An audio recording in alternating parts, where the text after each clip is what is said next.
तरबेला गाजी से वकालत शाह के मुताबिक क्रिकेट का mega event Sultania flood light circle cricket tournament का इनेकाद खालू में किया गया, जिसके मेहमान खुसूसी प्रेस क्लब गाजी के सदर हामिद जमान खान, जनरल सेक्रेटरी जाहिद इकबाल आवान, सीनियर सहाफी फजल करीम, शबीर सुल्तान थे।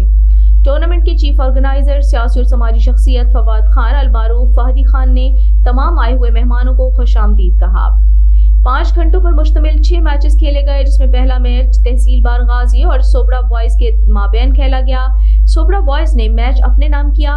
दूसरा मैच ओल्ड स्टार बैठक खालू और टाइगर बॉयज सोबरा के माबैन खेला गया। टाइगर बॉयज सोबरा ने ये मैच अपने नाम किया।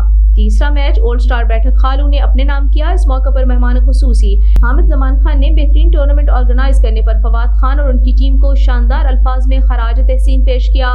उनका मजीद कहना था, खेल के मैदान में हार जीत खेल का हिस्सा है। आज एक टीम जीती है तो अगले टूर्नामेंट में दूसरी टीम जीत जाएगी। असल हार एक टीम ने दूसरी टीम को नहीं बल्कि मंशियात और माशरे में मौजूद दीगर दूसरी मनफी सरगर्मियों को दी है। खेल सेहतमंद माशरे के लिए इंतहाई जरूरी है। जिस माशरे में खेल के मैदान आबाद होते हैं वहाँ अस्पताल हमेशा वीरान होते हैं।